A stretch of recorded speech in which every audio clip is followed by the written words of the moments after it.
In Moby Dick, or the card game, the sea deck holds many mysteries, which are revealed by flipping over a card at the beginning of each player's turn. The most prevalent sea cards are the whales, which initiate our hunt mechanic. And that's what we'll be showing you today. Also, just a note, we're playing this on a homemade test deck, so the cards are definitely not indicative of our final product. So on with the show! On this turn, Jess has drawn a bull sperm whale with a strength of 12 and an oil bonus of 40. And so each player must select 4 sailors to take into the hunt. 4 sailors who will add their individual strengths and combine that value with a 2-dice roll to try to match or beat the strength of the whale they're hunting. Also, different cards may affect the conditions of the hunt in various ways, but for now the ship is in calm waters. The Fast/Unfast card tracks each player's status during every hunt. Players begin each hunt unfastened to the whale, and when they successfully strike it once, they become fast. If a player is fast and strikes the whale again, they have struck the killing blow and can collect whatever oil bonus value is available on the whale they're hunting. Thus, in every hunt, any one player must strike a whale twice to kill it and collect the oil bonus. Jess's 4 sailors have a collective strength of 5, so to match or beat the whale's strength, she needs to roll a 7 or better with 2 dice to strike the whale. Before any player can attempt to strike a whale, they must first draw a card from the whale deck, representing the whale's reactions and defenses when the whaleboat approaches. Since Jess sighted the whale by drawing it from the sea deck on her turn, she gets to take the first turn during the hunt. She draws a card from the whale deck, running, which will subtract 1 strength from her next attempt at striking the whale. Subtracting 1 from her current boat strength of 5, Jess must now roll an 8 or better to successfully strike the whale. She rolls, and she misses.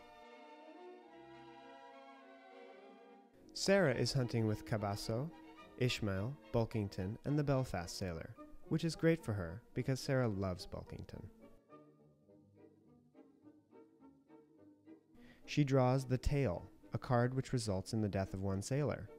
But, luckily for her, Bulkington negates the tail. Negations are an example of sailor abilities, and many sailors have the ability to negate specific whale cards. Sarah activates Bulkington by pushing him forward to show that he has stepped to the front of the boat to use his ability. Sarah is now free to attack the whale with a boat strength of 5, and she needs a 7 on 2 dice to become fast. Whenever a player becomes fast, they automatically gain a +1 strength for the duration of the hunt.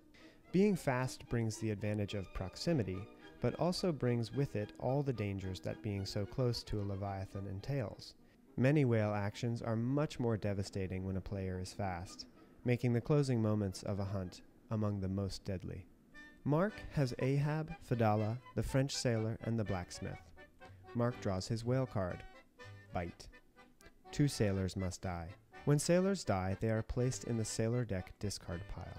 Now, with only Ahab and Fedallah left in his boat, Mark's boat strength has decreased to 3, and he must hit a 9 on 2 dice to successfully strike the whale and become fast. He rolls. He misses. Bummer, Mark. Jess draws Battering Ram, a terrible card. The whale has upended her boat and spilled everyone into the water. Jess must now roll 1 die to see how many sailors will be killed. A roll of 1 or 2 results in 3 sailor deaths, a roll of 3 or 4 results in 2 deaths, and a roll of 5 or 6 results in only 1 death. She rolls, and only 1 sailor must die. Now, with a boat strength of only 4, she must hit an 8 on 2 dice to become fast to the whale. She does so, and flips her Fast/Unfast card, gaining a +1 boat strength for the rest of the hunt. Sarah draws her whale card, Snagged Line. The whale line can easily become entangled in the business of whaling, a very dangerous occurrence if one is fast to the whale.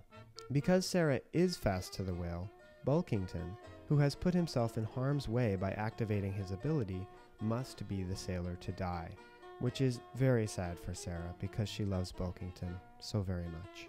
Snagged Line also causes Sarah to lose her turn. Mark flips his whale card, Cowardice. He must activate 1 sailor with no effect whatsoever. Not all sailor abilities are negations. Had Mark been able to use Fedallah's ability, he would have been able to sacrifice a sailor in his boat to become fast to the whale, giving him an advantage over his fellows, but at a cost. There are many different sailors with a variety of abilities, and selecting which to use and when presents players with a breadth of strategic options.